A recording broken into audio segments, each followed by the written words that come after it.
A finales del siglo XIX, la tradición esotérica adquiría popularidad en Occidente. Encabezados por H. P. Blavatsky, quien junto con el coronel Henry Steele Olcott fundan la Sociedad Teosófica. Muchas de las enseñanzas fundamentales de la teosofía se encuentran en las cartas transmitidas por dos maestros de sabiduría. Los Mahatmas son maestros de alto rango en la escuela de la vida. Son personas evolucionadas que han alcanzado un conocimiento directo y un dominio sobre las leyes del universo, evolucionando hacia una conciencia de su potencial espiritual y a otros planos del ser. Movidos por la compasión hacia toda la raza humana, los maestros estaban interesados en comunicar su conocimiento al mundo. Muchas de sus enseñanzas de contenido metafísico y filosófico se encuentran en la extraordinaria correspondencia de estas cartas enviadas por los maestros a Alfred P. Sinnett en 1883.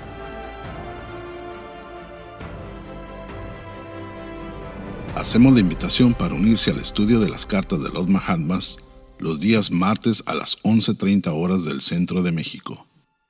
Impartido por Enrique Reich, doctor en psicología, autor y conferencista internacional, donde analiza los aspectos fenomenales del contenido de las cartas y comenta su impacto posterior en la sociedad teosófica.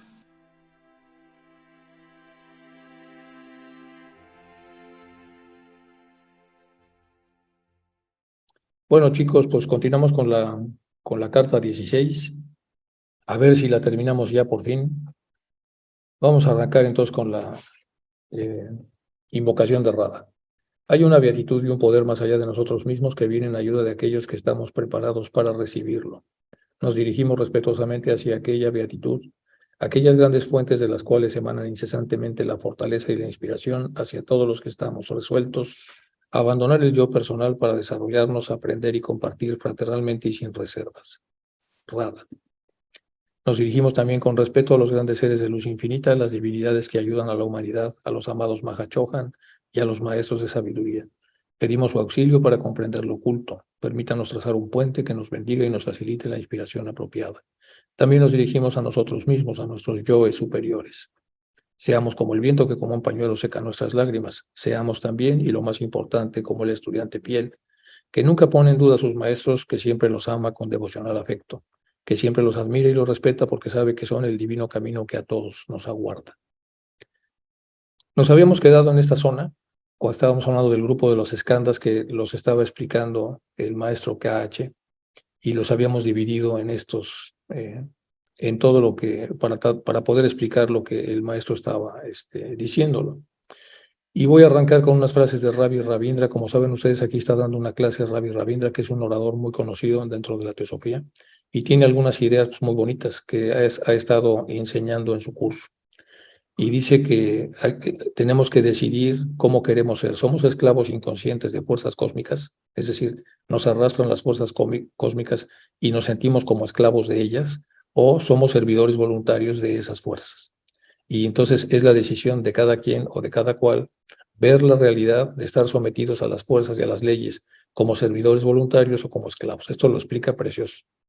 Y luego es diferente ser libre del ego que estar en contra del ego, dice. Por supuesto que tenemos que luchar contra el ego inferior, pero no estamos en contra de él. Solo lo que queremos es ser libres de la influencia de él y que más bien sea él el que sea influenciado por nosotros. Hay que medir el grado de libertad que cada quien tiene respecto a su ego, porque si el grado de libertad que tenemos con el ego inferior no es suficiente, siempre estaremos inclinados a cometer problemas en donde el ego inferior tome la batuta. Y luego aquí explica lo que es la diferencia entre responder y reaccionar. Responder implica meditar la respuesta deseada, nos hagan lo que nos haga. Reaccionar implica una reacción fuera de control, que es automática y que normalmente está asociada al ego inferior. Y en general hay muchísima información que nos está dando en el curso, que es muy buena, y esto es nada más un pequeño approach. Agregándolo a los esquemas que hago, entonces, bueno, el amigo interior, que tiene que ver con los filtros para la toma de decisiones, trabajaría en lo que Ravindra dice que es responder. Y el enemigo interno trabajaría con lo que Ravindra explica como reaccionar. Y por supuesto, cuando entramos en el formato de reaccionar, pues generamos consecuencias normalmente asociadas al karma, y cuando nos asociamos a responder, pues entonces minimizamos esas consecuencias y empezamos a crecer libremente. Bueno, y ahora sí vamos a continuar, entonces seguimos con la carta 16, que esperemos que ya podamos terminarla. Ahora sí. Es una carta muy complicada, ya la hemos visto, según la vamos explicando. Y ahora sí continuamos con la carta, y ahora volviendo a la pregunta de la identidad entre el ego antiguo y el ego nuevo, puedo recordarle que una vez más, incluso vuestra ciencia ha aceptado el hecho antiguo, muy antiguo, enseñado claramente por nuestro Señor, esto es, que un hombre de cualquier edad encarnado, por más que sienta conscientemente que él es el mismo, sin embargo físicamente no es el que era unos años atrás. Nosotros decimos que cada 7 años cambiamos y estamos dispuestos a sostenerlo y a demostrarlo. Esto es lo que dice el maestro. Lo que dice es que no solo vamos a cambiar entre el final de la encarnación y el regreso a una nueva encarnación, sino que también vamos a cambiar cada 7 años, porque los skandhas de alguna manera se van modificando cada 7 años. En términos budistas, diremos que los skandhas han cambiado. O sea, no nada más ha cambiado el ser humano, sino también sus skandhas, es decir, las tendencias que arrastrará a la siguiente encarnación. Los vamos cambiando y se va haciendo una síntesis que tiene que ver con 7 años. Al mismo tiempo siguen siempre trabajando sin cesar los skandhas, preparando la forma abstracta, la particularidad del futuro nuevo ser. Se puede decir que en cada encarnación trabajamos nuestras particularidades. Estas particularidades se asocian a los skandhas que están permanentemente trabajando y que hacen una especie de corte de caja cada 7 años para poder agregar todas las tendencias que ya se han trabajado en ese lapso en el siguiente ser que encarnará más adelante. Pues bien, si es justo, y aquí pone un ejemplo el maestro, empieza con las alegorías, pues bien, si es justo que un hombre de 40 años disfrute o sufra por las acciones del hombre de 20, que era él mismo, entonces el hombre de 20 que ha cometido tropelías, es justo que el hombre de 40 disfrute o sufra las cosas que el de 20 ha hecho. Pues también igualmente justo es que el ser del nuevo nacimiento, que esencialmente es idéntico al anterior, ya que su resultado y superación, experimente las consecuencias de aquel y de su personalidad que lo ha engendrado. Entonces, esto es muy interesante porque lo que hace el maestro es una reducción paratáctica, es decir, lo que serían las consecuencias que se acarrean de una encarnación a la otra, nos hace un ejemplo paratáctico en donde se hace una contracción de los efectos de un hombre que es el mismo sobre sí mismo una vez que ha llegado a los 40 años, y eso lo transpone a lo que sucede entonces de encarnación en encarnación. Bueno, esta es una de las partes entonces como más fáciles de explicar de esta carta que es tan compleja. Vuestra ley occidental, continúa el maestro, hay que recordar siempre, acuérdese que este material tiene mucho más de 100 años. Se escribió en un momento donde la humanidad era diferente a la humanidad que conocemos hoy. No hay que perder de vista eso. Vuestra ley occidental, está hablando de la observación, que castiga al hijo inocente de un padre culpable, privándole de su progenitor. Esto hay que verlo con cuidado. La ley occidental castiga al hijo inocente de un padre que ha sido señalado culpable porque le priva al niño de su progenitor al encarcelarlo. Le priva de sus derechos y de sus bienes. Vuestra civilización es una sociedad que marca con el estigma de la infamia a la inocente hija de una madre criminal e inmoral.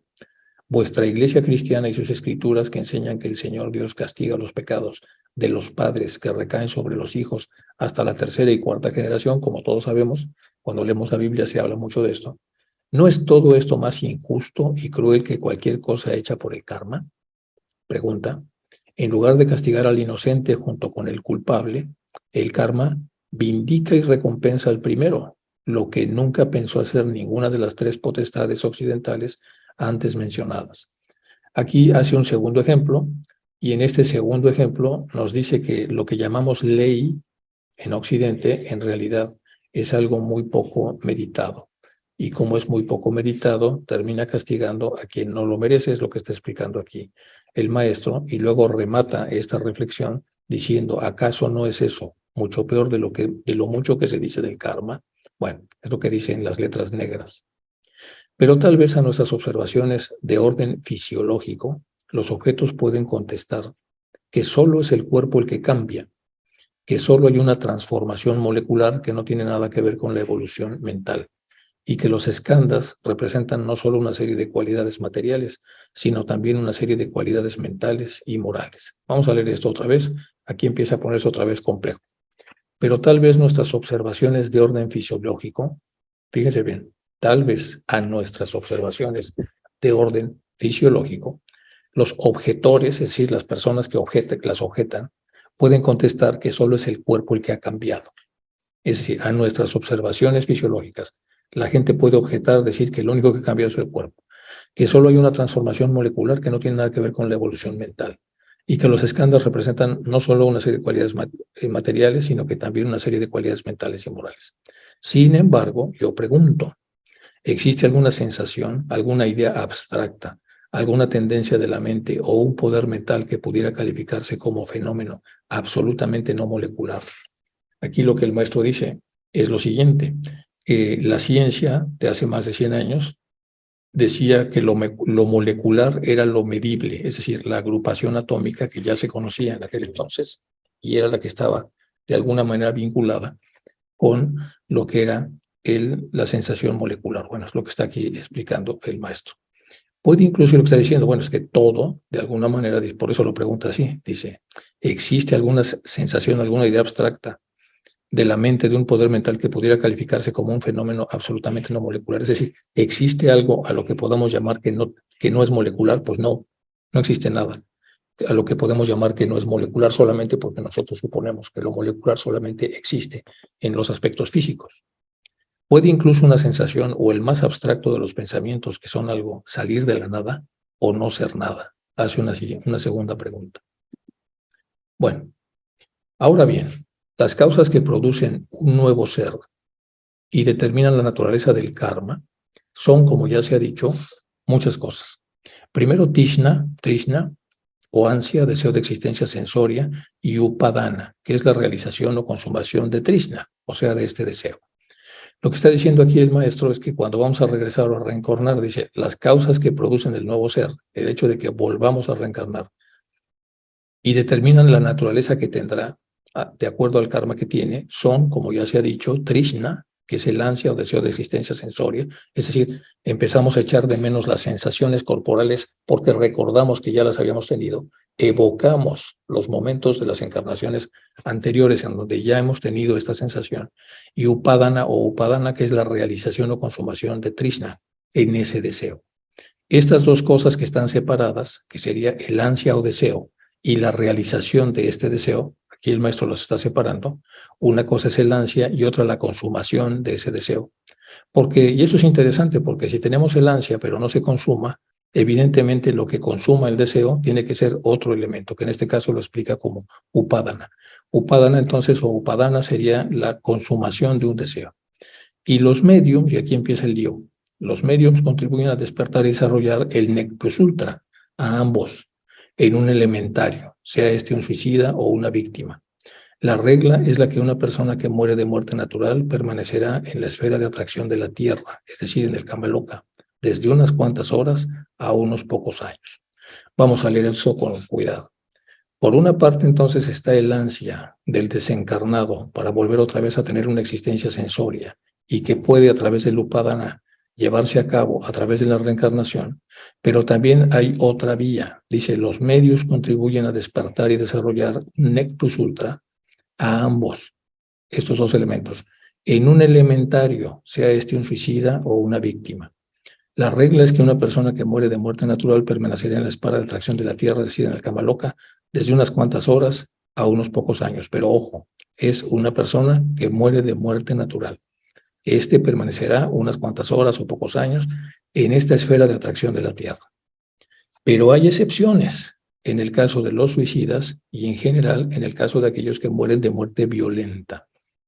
De ahí que uno de esos egos, por ejemplo, que estuviera destinado a vivir, digamos, 80 o 90 años, porque el prana que tiene estaría diseñado para que la persona pudiera vivir entre estos dos rangos, entre 80 y 90 años, pero que se suicidó o murió de accidente, supongamos a los 20, tendrá que pasar en el Kamaloka no unos pocos años, sino que en este caso tendrá que pasar 60 o 70 como elementario, o más bien como un alma errante, puesto que desgraciadamente para él o para ella no es ni siquiera un cascarón.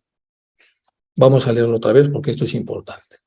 Está explicando en la parte negra, entonces, que cuando una persona muere de muerte natural, permanecerá en la esfera de atracción de la Tierra, en el Kama Loka, desde unas cuantas horas hasta unos pocos años. Pocos años, pocos años. Pero hay excepciones en el caso de suicidas y en general en el caso de que mueren por una muerte violenta. De ahí los asesinados, de ahí que uno de estos egos, por ejemplo, que estuviera destinado a vivir, digamos, 80 o 90 años, pero que se suicidó, murió accidentalmente, pongamos a los 20, tendrá que pasar en el Kama Loka no unos pocos años, no unos pocos años, sino que tendrá que gastar toda la parte pránica que quedó ahí y lo hará como un elementario, o más bien como un alma errante, puesto que desgraciadamente para él o para ella no es ni siquiera un cascarón. Bueno, aquí empieza a explicar el maestro cosas que ya son fuertes y que no se sabían, por lo menos no exotéricamente. Dichosas 3 veces, dichosas en comparación, son aquellas entidades desencarnadas que duermen su largo sueño y viven soñando en el seno del espacio. Y hay de aquellos a quienes Trishna atrae hacia los mediums, y hay de los mediums que los tientan con un upadana tan asequible. Vamos a recordar, por eso lo repetí varias veces lo que era Trishna y Upadana. Como ya se ha dicho, Trishna es el ansia y el deseo de existencia sensorial, de volver a tener sensaciones. Y Upadana es la realización o consumación de ese deseo. Ya lo repetimos para que aquí podamos ver entonces todo el lío que se arma aquí. Y dice, dichosas, 3 veces dichosas en comparación, son aquellas entidades desencarnadas que duermen su largo sueño y viven soñando en el seno del espacio, digamos la muerte natural.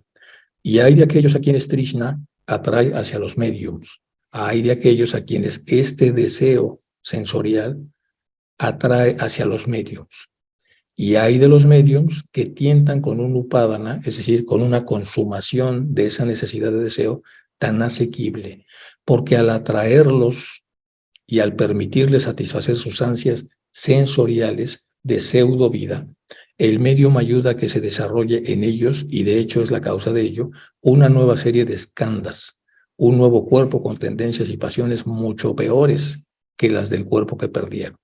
Es decir, estas entidades errantes, estas almas en pena, que son atraídas por el propio deseo de trísnico que tienen de la sensorialidad y que buscan a través de los mediums un upadana, es decir, una vía para que esto pueda lograrse, en realidad van a generar nuevos karmas, nuevos skandhas, y con ello tendencias y pasiones mucho peores que las del cuerpo que perdieron. Así pues, todo el futuro de este nuevo cuerpo estará determinado no solo por el mal karma de demérito de la serie de grupo precedente de skandhas, sino también por el de la nueva serie de la futura existencia. Si, tal como he dicho, los médiums y los espiritistas supieran tan solo que a cada nuevo ángel guía al que dan la bienvenida con entusiasmo, le arrastran hacia su upadana, que será motivo de una serie de males incontables para el nuevo ego, que nacerá bajo su sombra nefasta, y que en cada sesión, especialmente cuando se trata de materializaciones, multiplican las causas de infortunio, causas que harán que el desgraciado ego fracase en su nacimiento espiritual, o que renazca en una existencia peor que nunca. Tal vez estos mediums serían menos pródigos en su hospitalidad. Bueno, aquí está diciendo que probablemente muchos de los mediums son ignorantes del mal que causan. Por eso dice que lamentablemente no lo saben, lo mucho que fastidian a estas almas y lo mucho que se fastidian a sí mismos al entrar en esa lógica. Bueno, continuamos. Y ahora puede usted comprender por qué nos oponemos tan enérgicamente al espiritismo y a la mediumnidad. Bueno, ha quedado más o menos claro con lo que explicamos hace un momento. Y también verá por qué, para satisfacer al señor Hume, al menos en un sentido, me vi en un apuro con el Chohan, que ya sabemos que el Chohan es el que les manda a todos los adeptos, y el miserable dictum. La actividad filosófica debe fundarse únicamente en la razón. Este es un dictum. El maestro que utiliza de tanto en tanto estas expresiones dice, y el miserable dictum, o sea, el miserable es la miserabilidad de toda aquella actividad filosófica que se funda en una razón incuestionable. Entonces, con ambos sahibs, los jóvenes cuyos nombres son Scott y Bannon, para que se distraiga, pediré a HPB que junto con esta le envíe una página del Papiro Bannon, un artículo de este que termina con un terrible vapuleo literario a mi pobre persona. Bueno, lo que está diciendo aquí el maestro es que, vamos a leer otra vez y ahora usted comprenderá por qué nos oponemos enérgicamente al espiritismo y mediunidad, porque fastidian a las almas en pena. Y también verá por qué, para satisfacción al señor Hume, al menos en un sentido, me vio en un apuro con el Chohan y miserable dicto, o sea, es decir, con todas las cosas que filosóficamente son incuestionables. Con ambos Shahibs, los jóvenes cuyos nombres son Scott Bannon, para que se distraiga, pediré a HPB que junto con esta le envíe una página del Papiro Bannon, un artículo de este que termina con un terrible vapuleo literario sobre mi persona. Y aquí está la versión en inglés para que nosotros veamos exactamente cómo se está diciendo. Aquí están with both the Shavis, aquí están los dos Shavis, con ambos Shavis,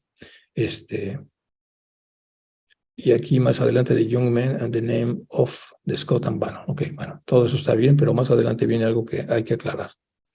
Bueno, sombras de los asuras. ¿Qué furor se desató en ella al leer esta crítica bastante irrespetuosa?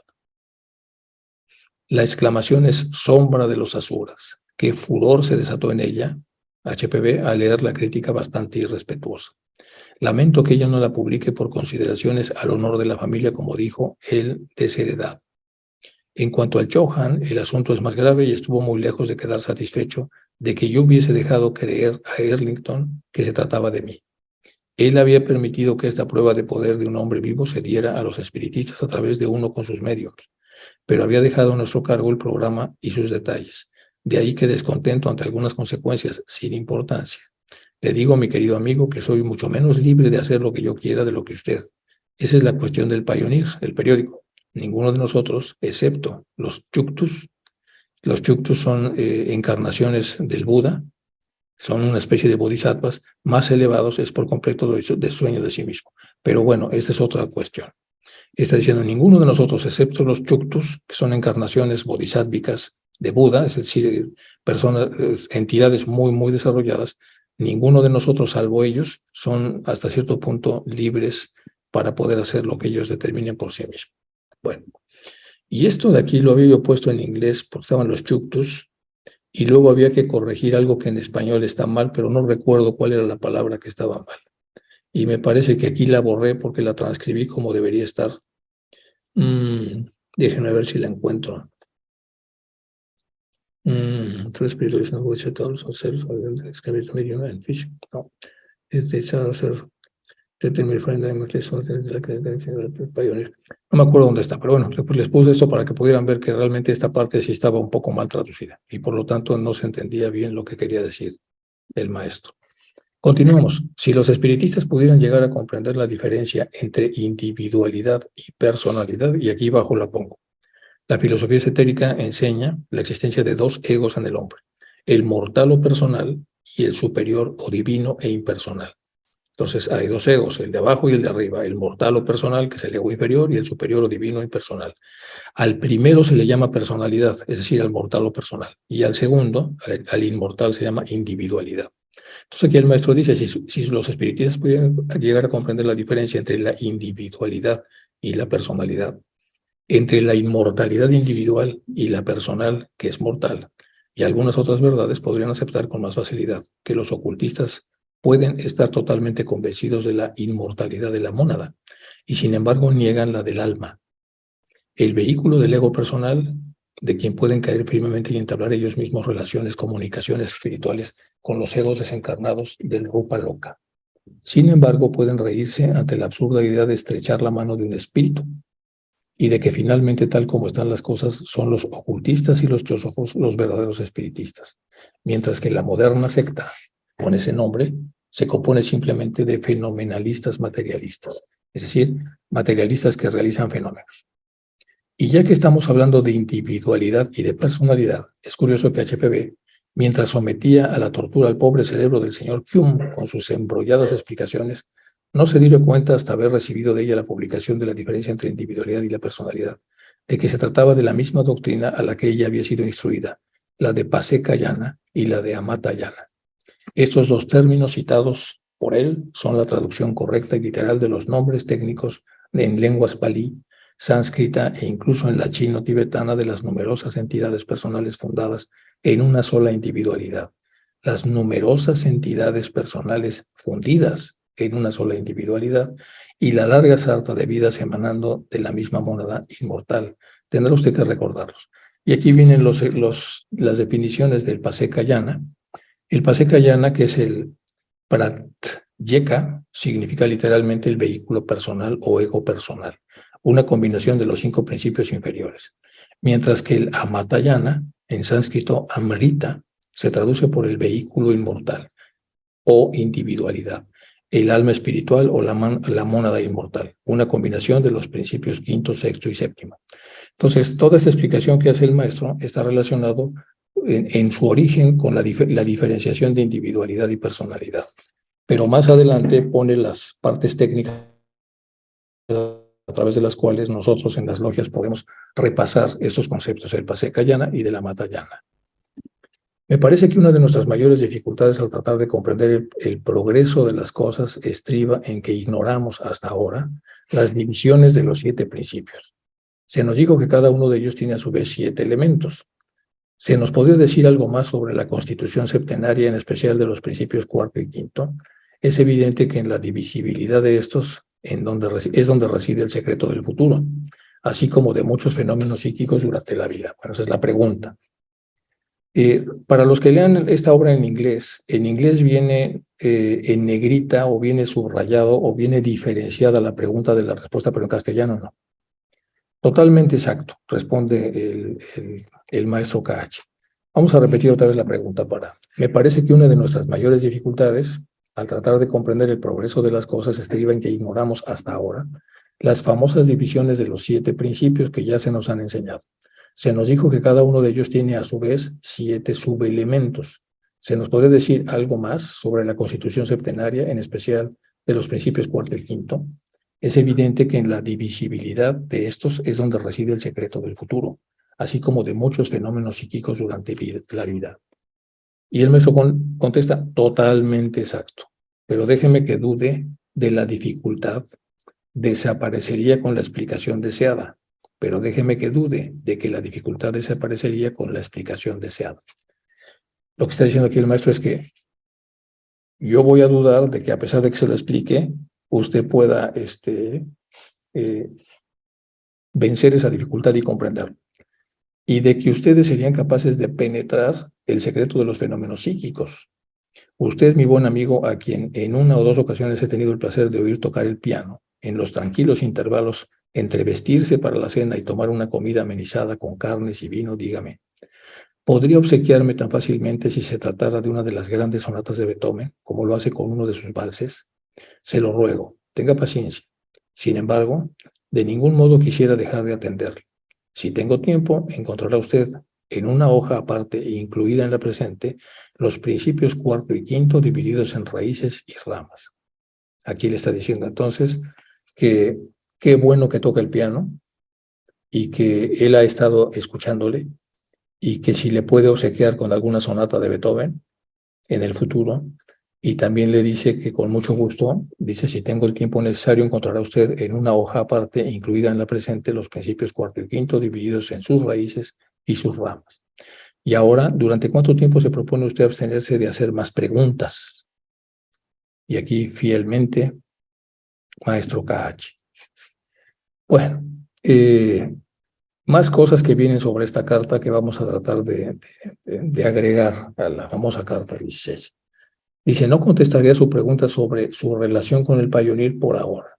Digo, algo podría decirse por ambas partes, pero por lo menos no tome una decisión precipitada. Estamos al final del ciclo y usted está conectado con la sociedad teosófica. Con permiso de Kimi Karma, pienso contestar mañana la larga y amable carta personal del señor Hume, la larga y amable carta. La abundancia de manuscritos míos últimamente indica que he encontrado un poco de tiempo libre. Su apariencia con borrones irregulares y corregidos demuestra que también que mi tiempo libre ha sido intervalos. con interrupciones constantes y que he escrito acá y allá en lugares singulares con aquellos materiales que pude conseguir. A no ser por la regla que nos prohíbe que utilicemos el más mínimo poder hasta apurar todos los medios ordinarios y que estos hayan fracasado, evidentemente podría haberle proporcionado una bonita precipitación como caligrafía y composición. Me consuelo ante el pésimo aspecto de mis cartas pensando que tal vez usted no las volará menos por estos signos de mi dependencia personal a las molestias de procedimiento que ustedes, los ingleses, reducen tan ingeniosamente al mínimo con toda una serie de recursos. Tal como su señora señaló alguna vez amablemente, estos recursos diluyen de la manera más eficaz la cualidad milagrosa y nos convierten a nosotros en seres humanos, en entidades más creíbles. Una sabia reflexión que agradezco a su esposa. Bueno, este es un tema más coloquial en el que él está conversando con la serie de cosas que ha vivido como experiencia con ellos y se está disculpando por el hecho de que las precipitaciones no lleven la calidad que ellos esperan. HPV está desesperada. El Chohan le negó a M el permiso de dejarla pasar este año más allá de la Roca Negra, y M la obligó tranquilamente a desempaquetar su equipaje. Trate de consolarla si le es posible. Además, ella es realmente más necesaria en Bombay que en Penlor. Olcott está en el camino hacia Sri Lanka y a Damodar se le ha enviado a Pune durante un mes al haber agotado su constitución física debido a sus imprudentes austeridades y a un duro trabajo. Tendré que ocuparme de él, tal vez tendré que alejarlo si las cosas se ponen peor. Ahora, sí que puedo darle algo de información que hace referencia en cuestión a tantas veces debatida de los fenómenos que nosotros autorizamos. Las operaciones de los benditos compatriotas que en Egipto implican tales consecuencias locales para organizaciones ocultistas que todavía permanecen allí. Y para que ellos custodien que 2 de nuestros adeptos ya están allí, habiéndose unido a algunos hermanos drusos, y otros 3 están en camino. Se me ofreció el agradable privilegio de ser testigo presencial de la carnicería humana, pero decliné aceptar dando las gracias. Nuestra fuerza está reservada para grandes emergencias como esta, y por consiguiente no nos aventuramos a desperdiciarla en una tamasha elegante. Dentro de una semana más o menos tendremos nuevas ceremonias religiosas, nuevas pompas de jabón y risadas para divertir a los niños. Y yo estaré de nuevo ocupado día y noche, mañana, mediodía y tarde. A veces siento un pesar pasajero de que los Chohans no desarrollen la feliz idea de otorgarnos también una concesión suplementaria, en forma de un poco de tiempo disponible. Oh, el reposo final, ese nirvana donde se es uno con la vida. Y sin embargo, no se vive. Ay, ay, habiendo comprobado personalmente que el alma de las cosas es dulce. El corazón del ser es el reposo celestial. Uno ansía el reposo eterno. Suyo, maestro K.H. Y luego hay una zona que se llama introductorio, que trae una poesía de Shakespeare, y dice, el anterior es un extracto del soliloquio de Hamlet sobre la muerte del tercer acto de su obra en la escena primera. Resume los pensamientos de muchos de nosotros acerca de la muerte. Entonces, ya se hablaba acerca de que los pensamientos de la muerte que trabajaba Shakespeare, dada la importancia, la relevancia que tiene este autor, contemplando al suicidio, a medida que vayamos más lejos del tema, veremos cuán aguda fue la visión de Shakespeare al hablar de los sueños post-mortem. También nos recuerda que nadie regresa de la otra orilla una vez que ha muerto. Sea o no eso tan cierto como lo hemos llegado a adaptar, también veremos, o deberemos todos, en algún momento u otro, no solo experimentar la muerte de los demás, sino morir nosotros mismos. Sea lo que sea, creamos al menos que debemos preguntarnos qué pasa después. Y este es el famoso introductorio. Para morir, para dormir, no más. Y por un sueño, para decir que terminamos. El dolor del corazón y de los 1000 choques naturales. Esa carne es heredera de una consumación, decepcionadamente para ser wish de morir, dormir. Dormir quizá para soñar. Ahí está el frontamiento. Porque en ese sueño de la muerte, lo que los sueños pueden venir, cuando hemos barajado a esta bobina inmortal, debe darnos una pausa. Que los fardes llevan para gruñir y sudar bajo una vida cansada, pero que el temor de algo después de la muerte, el país sin descubrir, de cuyo país ningún viajero vuelve, enreda la voluntad y nos hace más bien soportar los males que tenemos, que volar a otros que no sabemos. Bueno, es en el inglés antiguo el famoso ejemplo de de Shakespeare. Y por fin terminamos la carta 16. Ya faltaban nada más trozos menores, que son los que hemos ahora comentado, y podemos entrar ya en la carta 17. La carta 17 arranca con esta primera página y me voy a quedar acá. O sea, vamos a ver la clase de hoy nada más hasta el arranque de la carta 17, ya que la carta 16 ha terminado. Recibida en Simla. Me han preguntado de Simla. Resulta que en la India, en las épocas de mucho calor, la mayor parte de las personas que pueden hacerlo se van a una población que está en el norte y que por estar en el norte es mucho más fresca y hace que los veranos sean menos pesados. Y ese es el caso de esta región o de esta ciudad de Simla. Entonces, muchas de estas cartas son recibidas en la zona menos calurosa de la India, a donde se han mudado tanto Sinet como algunos otros para poder huir un poco del calor. Bueno, algunos hombres de la quinta ronda ya han comenzado a aparecer en la Tierra. ¿En qué se diferencian de los hombres de la cuarta ronda, de la séptima encarnación terrestre? Pregunta. Yo supongo que están en la primera encarnación de la quinta ronda y que cuando la gente de la quinta ronda alcance su séptima encarnación, se conseguiría un avance extraordinario. Esa es la pregunta. 1. Los videntes y clarividentes de nacimiento del tipo de la señora Kingsford y del señor Maitland, los grandes adeptos de cualquier país, los genios, tanto en el arte como en la política o en las reformas religiosas, todavía no presentan las características físicas señaladas. Sería muy prematuro y eso llegará más tarde. Esa es la primera parte de la respuesta a la primera pregunta. Y aquí está la famosa señora Kingsford, que es esta, y que fue muy interesada en el budismo, fue parte de la Sociedad Teosófica, hizo un montón de cosas, y aquí está su marido, el señor el señor Maitland. Entonces aquí vienen, si ustedes buscan en la Wiki Theosophy, ahí van a encontrar muchos más detalles de estos dos personajes que el maestro está aquí citando. Bueno, exactamente así. Si usted mira en el apéndice número 151, encontrará lo explicado. Es así le contesta el maestro a esta primera pregunta. La diferencia de los hombres de la cuarta ronda, está preguntando. Yo supongo que están en la primera encarnación de la quinta ronda y dice aquí el maestro, los videntes y clarividentes de nacimiento del tipo de la señora Kingsford y del señor Maitland, los grandes adeptos de cualquier país o los genios, tanto en arte como política o en reformas religiosas, todavía no presentan las características físicas señaladas. Sería muy prematuro. Eso tarde o temprano llegará. ¿Cuáles son las características físicas? Pues ya lo sabemos. Tienen que ver entonces con la glándula pineal, con una parte de la hipófisis y algunas otras cosas. 2. Pero si el hombre de la primera quinta ronda se consagraría al ocultismo y se convierte en un adepto, ¿se evitaría posteriores encarnaciones en la Tierra? Vamos a ver otra vez la pregunta, que es muy interesante. Pero si un hombre de la primera quinta ronda se consagrara al ocultismo y se convirtiera en adepto, ¿se evitaría posteriores encarnaciones en la Tierra? No, dice el maestro.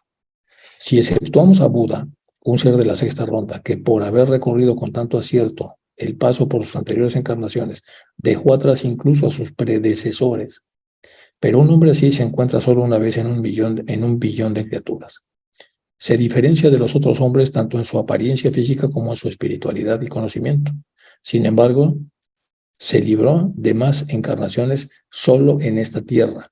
Y cuando los últimos hombres de la sexta ronda del tercer anillo desaparezcan de esta tierra, el gran instructor tendrá que reencarnar en el planeta siguiente. Solo que puesto que el sacrificio, la beatitud y el reposo nirvánico por la salvación de sus semejantes renacerá en lo más superior. En el séptimo anillo del planeta más elevado, hasta entonces, él velará cada vez 10.000 años, digamos, más bien, y añadamos que ya ha velado sobre individuos escogidos que generalmente cambiarán el destino de las naciones. Véase esto en Isis sin velo, en el volumen 1, página 34, en el último párrafo de la primera y primero de la segunda. Bueno, estamos arrancando entonces lo que va a ser la carta 17 después de terminar la carta 16 por fin en esta sesión. Voy a dejar de compartir entonces para que podamos tener algunas preguntas y la siguiente clase, pues, por razones del horario y todo lo demás, la voy a grabar y después de la segunda clase, la siguiente clase ya estaré en España, voy a estar ahí unos 15 días, entonces ya tendremos la clase común y corriente. Bueno, chicos, si tienen alguna pregunta, duda o lo que fuere, y si está en mis posibilidades contestarla con mucho gusto. Bueno, pues es una carta compleja. Ya vimos que tardamos un ratito en avanzar en ella, pero dice cosas muy importantes, en el entendido de que no se habían dicho en aquella época y posteriormente se habló un poco más de todas estas cosas, pero digamos que es el parteaguas es lo que representa esta carta y lo que debió haber producido en aquel entonces, el acceso a este tipo de conocimiento del cual no se sabía prácticamente nada. Entonces, la ampliación de la exotericidad que hicieron los maestros a través de estas cartas pues, inmensa, aún hoy en día sigue siendo válido y muy interesante lo que aquí se dice. Bueno, pues ya tenemos una carta complicada, vamos a empezar en la 17, van a venir algunas otras cartas que también son complicadas. Estamos siguiendo la famosa secuencia de Barker, aunque ya habíamos revisado, ¿se acuerdan antes? Las de General Hadassah y algunas otras para tratar de entrar en cómo viven los adeptos, cómo viven los maestros, etcétera, etcétera. ¿Sí? Entonces, por fin cerramos una de las cartas complejas y ahora pues vamos a continuar con un poco más de velocidad hasta que venga otra de esas cartas que en realidad es bastante complicada. Bueno.